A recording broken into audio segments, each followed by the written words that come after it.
All right, what is going on, fellow co-creators? Good to see you all again. So, crazy thing, it has actually been like a year since we've had CoCreations up and running and been doing stuff and been learning and moving and grooving. And thank you so much to everybody who subscribed, checked out our videos, liked everything, and seen what we've got going on, because we're definitely trying to work and make a lot more content and bring a lot more to you. And with that being said, you probably don't see Uncle Jimmy here next to me, and that's just because Uncle Jimmy and I have different schedules, and I'm trying to get a lot more content out to you guys. So in order to do that, not every time Uncle Jimmy or even myself at sometimes will be in every single video, because we just want to be able to get you guys more content throughout this whole kind of next year, because we got a lot of things planned. With that being said, one of our greatest projects that we've been working towards is building an entire D&D town and launching our very own CoCreations D&D campaign. And yes, we've actually pretty much gotten to that point where we have started. I actually had my first campaign session, kind of a test run with the party members and the people we've selected to join Uncle Jimmy and I. And we did that this last Tuesday. It was a great success. I had a little issue with our video camera during that session, so unfortunately can't use very much of the footage, but we plan on videotaping and recording, possibly even doing live sessions of all of our CoCreations D&D campaign sessions. They're going to be called Tales of Jordania, so very excited about that. And pretty much we're trying to stick to it to where everything we use in the campaign is something we have printed ourselves with CoCreations, with our 3D printers, with our Ender 3 Pro, the Ender 3 Max, and hopefully our other printers that we get here soon in the future. We have 4 right now. We're definitely making a lot of things work with just those 4. And about half of these designs are ones that we've completely done ourselves, and the other half are ones that we've remixed or have talked with other creators and people who have designed these different files and allowed us to not only use them for the campaign and also potentially sell them in the future as well. So we're very excited about that too. And yeah, pretty much this next campaign session is going to be this coming Tuesday, so tomorrow actually, so very excited about that. And like I said, we're going to be doing everything kind of live. And to give you guys a little backstory before you just kind of jump in, not sure again if you've ever played D&D before, or if you never have, it's totally fine. Please tune in and check out what we got going on. It's a great way to learn. D&D stands for Dungeons and Dragons. Great live action role playing game. It's it's the best of all time, honestly. I will be DMing your man right here. I will be DMing as my character Theo Mars, which I actually played as in a different campaign back in the day, and so very excited to use him as the DM and kind of rework the whole world. This campaign is going to be about 75, I'll be honest, this is going to be about 60% like to the book as far as like stats go, equipment, gear, play, gameplay, all that kind of stuff. And then about 40% homebrew, meaning that I actually worked really hard and I wanted to create my own entire world. And I know there's ways you can literally just read through the books, you can use the different stories they give you, you can literally roll to kind of get that stuff, but I wanted to kind of from scratch create my whole kind of world, whole kind of universe for this campaign, for this storyline, for the CoCreations D&D campaign. So that's what we're going to go ahead and do. And that's where I came up with the Tales of Jordania, and very excited about it. And so to give you a little backstory before you tune in to Tuesday nights, you know a little bit of what's going on in this world that I have made and created. Tales of Jordania. So Jordania is a pretty old realm where we're going to be coming into the story is actually going to be in the year like 12. Sorry, I got to look at my notes here real quick. It's going to be in the year like 12,431.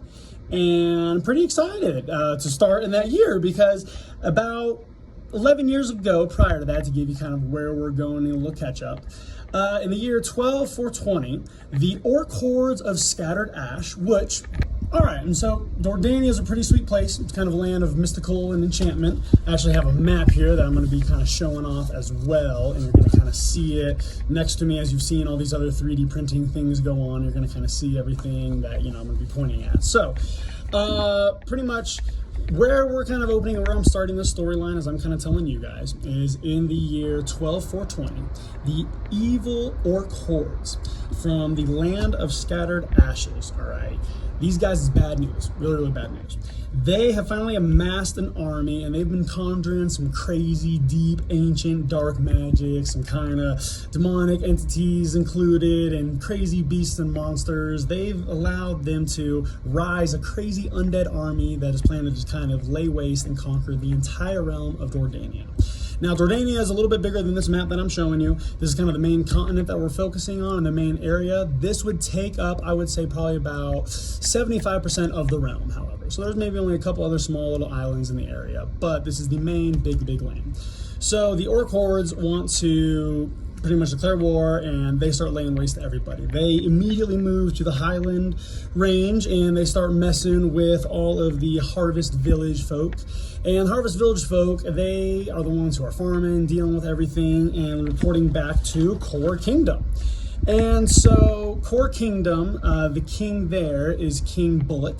And King Bullock's been in charge for quite some time now. Core Kingdom's kind of the biggest kingdom on this main continent. And it's mainly mixed up with a lot of like half humans, half elves, a lot of half-breeds. But they think they're pretty awesome, and they're pretty big, I'll give them that. And so they start messing with the Highland Range, and immediately Core Kingdom seeks help from the only place they know, which right next door is the Land of Law. And that is our enchanted kind of things like Narnia. That is like where all the cool centaurs, elves, fairies, all sorts of cool stuff like that. Everyone lives usually in peace and harmony. So Core Kingdom goes there for some help, and begrudgingly they make an alliance with the High Elf Council, and King Lux. And doing so, they unite forces to try to push back the orc hordes. They start failing miserably, like I mean really bad. So they each send out parties kind of by sea, by land, in all directions, looking for help against the orc hordes, because it's kind of life or death scenario at this point. And they get over through the High Oak Forest, which kind of think like Sherwood Forest in a sense. Like, so, I mean, you know, kind of it has some different magical kind of allure to it, and people's a little bit scared to kind of check it out because no one really knows what goes on in there, and there's just tales, a lot of different, you know, ghost stories and things of that nature. Some may be true, some maybe not. We will definitely find out. But they make their way through High Oak Forest, and they actually find a pretty big island. And at this time, this is the Isle of Dracula. And yes, we got Dracula coming in here. I'm doing Dracula's backstory. And not only do they find Dracula, but they find his four brothers, the three other alpha vampires. They find Malice there, Dracula, Alucard, and Reishi. And so pretty much each of these different, you know, alpha vamps, they each have their own bloodlines and their own houses. And for the most part, up until this point, everybody's been kind of about science, been about progression. Think like Atlantis. They've just been kind of, you know, keeping to themselves, doing their own thing, and just really kind of been progressing beyond anybody else in the realm. And so they come, they seek, and Dracula is king at this point, and so they seek help from him. He agrees, but at some pretty high costs. And we'll get into that at another video for sure. So he agrees at some pretty high costs, and Dracula decimates. I mean, he and his vampire armies just decimate the orc hordes, push them back, pretty much claim that they have completely wiped them out and no one will have to hear from them again. That's the claim. So when Dracula is expecting his reward for his, you know, task that he has now completed, the Elvish High Council and Core Kingdom realized that Dracula's power and he could be potentially the true villain. They try to betray him, stab him in the back, kill him on sight. Doesn't go well. King Bullock actually dies, leaving his, at this time, like 2-year-old son, King Baboosh, in charge. And so from there, we begin the Dracula Wars. And the Dracula Wars lasted a good like 10 years. I mean, it was bad. About 9 years. The first kind of war with the orc hordes, it was about a year time frame till everything was wrapped up there. Then about 9 years after, Dracula was just wrecking people left and right, turning this whole kingdom from a land of prosper to a land of decimation and destruction. And in doing so, about halfway through, about on year 4 or 5 in this war, Dracula actually killed his own brother, Alucard, and killed potentially Reishi. No one knows for sure. His body's not confirmed dead. He kind of either disappeared, was killed by Dracula, or no one really quite knows. Alucard was definitely killed. It was a public display. It was very, very bad, very, very bloody, and not the greatest. So Alucard's dead. Malistaire and Dracula, with their houses and admittedly the largest forces, they continue to lay waste. And this is where my character Theo Mars actually played out his campaign, and the kind of last 4 years of the Dracula Wars, and dodging and trying to duck and hide and find help from different areas throughout the realm, and trying to find something that I could do to take Dracula out and to take him down. My kind of backstory as Theo Mars: I was resurrected by Alucard in a science experiment, and I am a vampire myself who is also a white dragon sorcerer. I know, kind of a lot, but hey, I'm the DM and I can make anything happen, so why not? And I was able to conquer Dracula and defeat him, destroyed his entire house, killed everyone on sight, killed Malistaire, allowed his house to remain as long as they served out a 3-year penance over in the Chateau d'If area, which was formerly the prison that Dracula had set up as part of his agreement, in addition to taking out the orc hordes. So Dracula did some stuff, and they still try to stab him in the back. Not the nicest thing. And with that being said, we then go to where it has now been about a year that I myself, Theo Mars, has been in charge of Isle Dracula, renamed it to Isle Alucardia, renamed it to Isle Alucardia, and I've been ruling ever since. And for the most part, I mean, the remainder of House Reishi and the remainder of House Alucard, which is now aligned to me, everyone's happy. We're trying to make things back to prosperity again and make things righteous and awesome. And we're trying to kind of, keep more to ourselves and do our thing like we did before, and help those who, kind of seek out help and need, but again, be a little more careful with who we pick out and who we align ourselves with. And here comes our adventurers, and they come into about the year anniversary where I've been in charge of Alucardia now.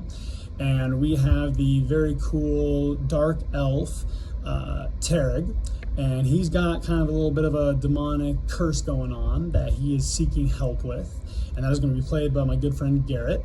Then we have Uncle Jimmy's character, whose name is Behemoth, and he is going to be the first dwarf ever known. We are doing backstory for dwarves, where he's going to be the first dwarf ever known, and he was conjured up in a mad science experiment by Colonel F. Sanders, and he's the result of a bad chicken nugget and a bowling ball, I believe. So he's pretty great, and that apparently made Dwarf, so there is the origin stories of Dwarf. And then we have my brother-in-law Charles, the magnificent Professor Charles, playing, and he wanted to go with how do I phrase this? Charles wanted to go with a owl man who has some daddy issues and a rough backstory, in the sense that his dad is not only a shapeshifter but a demon, and unfortunately mom got pregnant due to a curse that his true father actually passed down to him, and not the greatest thing, and he's kind of the weird abomination spawn that's trying to find his place in the world and figure out really what he is, who he is, and where he fits in. So we got a good mix of characters. I plan on doing a lot of guest stars and guest appearances too, and it's honestly going to be a ton of fun. Based off this first session that we had this last Tuesday, it was great. Very much looking forward to tomorrow, and we're just going to keep it on rolling. Also plan on getting you guys a lot more things and content out there as far as 3D printing goes, and as far as the projects that we're working on with CoCreations here.